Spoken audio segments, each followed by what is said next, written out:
Thanks for staying with us at STL Live. I'm Sherry Farmer. My guests are cast members Mindy Shaw and Chris E. Ware, and we're learning about the upcoming production of It's a Wonderful Life. Welcome to the show, Mindy and Chris. Thank you so much. And I know you guys have already had one showing. How are you feeling? Great. It was terrific. We opened on Sunday, and it was a large crowd, and they seemed very appreciative. Wonderful. It's a great time always stepping out of the rehearsal process to actually getting on stage. The audience gives you a certain amount of energy. It's really fun. Yeah. And you guys are both obviously actors. And can you tell us a little bit more about the roles, and I say roles, in the play? Sure. It's a radio play within a stage play, so all 7 of our castmates play multiple roles. I play 4 different roles. We all have roles within the radio station where the story takes place, and then we all jump in to become performers telling the story of It's a Wonderful Life, and most of us play multiple roles within the It's a Wonderful Life story. And Chris, in addition to playing a lot of roles, also makes all of the sound effects as the Foley artist. I don't know how you do it. You juggle a million things. Multiple roles for both of you. Can you share with our viewers the characters that they would know most from It's a Wonderful Life that you play? Sure. On a little bit of a twist, I play Clara, the guardian angel, instead of Clarence. And I also get to play Zuzu, who is a 6-year-old with a cold. So it's great fun of playing a 200-plus-year-old angel and a 6-year-old little girl. Well, those are 2 extremes. It's wonderful. And Chris, what about your characters? So my main character, Floyd Rogers, he is the stage manager of the radio station. And he's also the Foley artist for that radio station. And as such, once everything goes haywire, he ends up picking up a lot of smaller roles. He picks up the role of Mr. Martini, he picks up the role of the sheriff, as well as doing all the sound effects and taking care of all the stage manager duties, making sure the time is right, all of those things.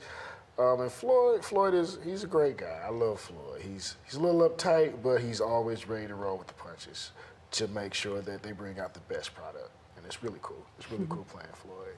And you guys are both professionals. So how is it that you're keeping these characters straight? What's your secret? My secret during rehearsal was to highlight each of my 4 different characters in a different color so that I could see it coming down the page when we were still using our scripts, and I could remember which voice to switch to very, very, very quickly. But then it gets in your body, and you begin to assume the character as before you have to actually open your mouth and speak those words. It gets ingrained in you. And what got you both into acting?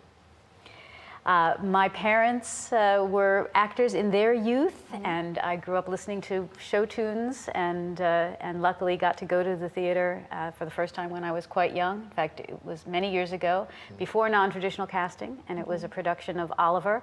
And at intermission, I turned to my mother and said, "Why are all the orphans boys? I want to be up there and be an orphan too." And I think she saw the writing on the wall at that point for me. And eventually I went to drama school. And Chris, now you have a military background. Yes, I do. I was in the United States Marine Corps, 4 years active, 4 years inactive. Got my honorable discharge in 2014.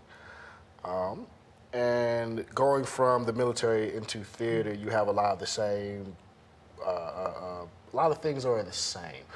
The concept of lights, when the lights come on, it's time for you to do something. Like it's very prevalent when you're in the military and they cut on the lights and it's the morning and you have to get up and you have to necessarily perform the same. It's not necessarily who you are as a person inside, but you need to be this to produce what you have to produce.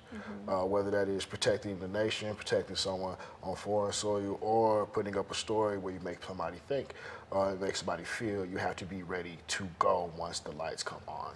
And what are you both hoping that those who come to see your play, what they walk away with? I think the overarching message of the play is very clear thanks to John's wonderful adaptation, which is that when everyone works together, you can accomplish miraculous things, and that each person has such an incredible impact on those around them, whether they are aware of it or not. I really want people to look at the history of it all. Not just the radio show or the piece itself, but the whole of it all. Me being a Foley artist, I have to make so many different sounds. And there are some things that I have to get specifically from that time period to make those sounds because the sound that they make is so specific.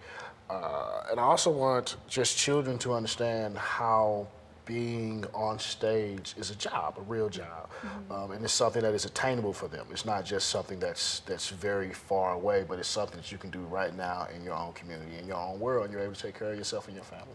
Well, we thank you both for being here. It's the Metro Theater Company presents It's a Wonderful Life, America's beloved holiday classic, reinvented as a radio play within a play, now showing through December 15th on Sundays at 2 in the afternoon, Fridays at 7, and Saturdays at 4 p.m. in the Grandel Theater, located at 3610 Grandel Square. To purchase tickets, call 314-534-1111 or visit metrotix.com. There's more STL Live after this. Don't go anywhere.